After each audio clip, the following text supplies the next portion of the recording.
Mentioned, it was a little more than 24 hours ago that we were seeing the president's attempt at damage control over his broken pledge that Americans would be able to keep their plans, period. But a number of analysts today were suggesting that he possibly made things worse. And the fact checkers are out on the president's remarks last night. Leslie Marshall is a radio talk show host and a Fox News contributor. And Lars Larson is host of the Lars Larson Show and a conservative radio talk show host. Panel, thank you both so much for being here.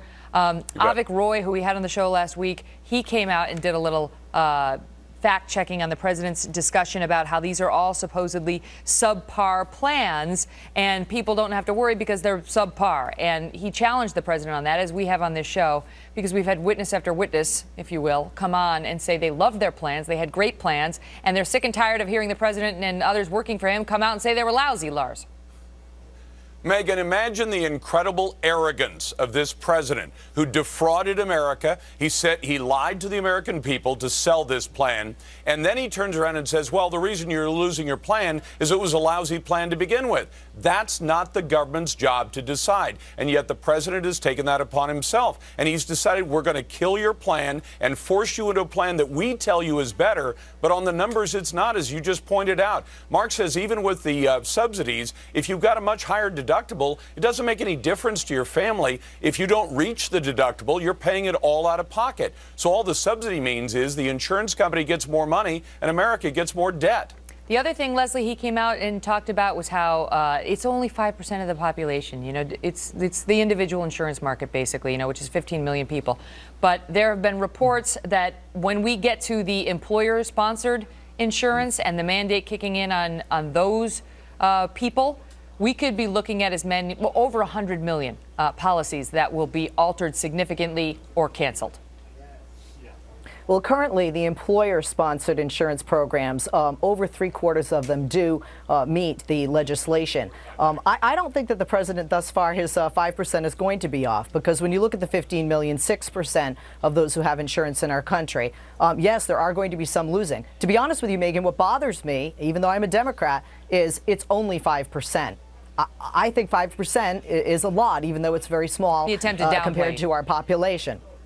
Yes, and that bothers me. That bothers me. You know, I have a few sides of this, medically and not just politically. What we need to do, not just the president, but as a nation, is the transition for this has been abominable. I've said this before.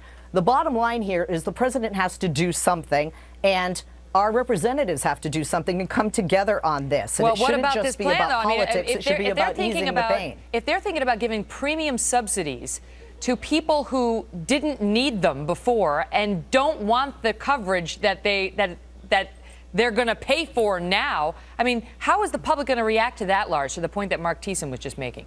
Megan, they should react to it viciously, because here's what's going to happen. You already have a plan. For example, in my neck of the woods, a single individual who makes up to $46,000 a year already qualifies for subsidy. A family of 4 making up to $90,000. These are not poverty cases, and yet the president plans to put them on the dole. You know, I take seriously the charge that people have said that the president is the food stamp president. He put more Americans on food stamps than anybody ever has before, and now he obviously intends to put tens of millions of American families, some of them middle class, onto a form of welfare through their insurance. What of it, Leslie? We're looking at $17 trillion in a national debt, and now he's going to talk about giving premium subsidies to people for policies they didn't want when they were paying for their own policies with which they were perfectly happy until Obamacare.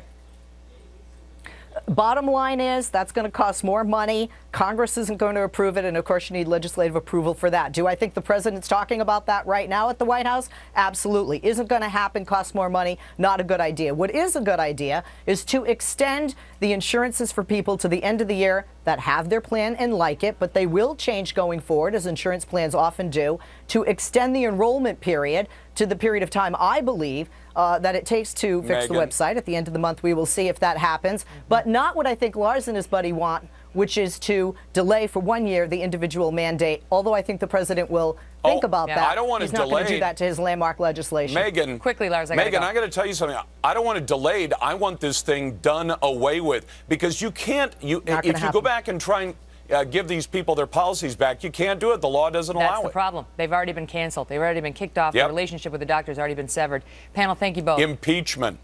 Thank you. We also saw some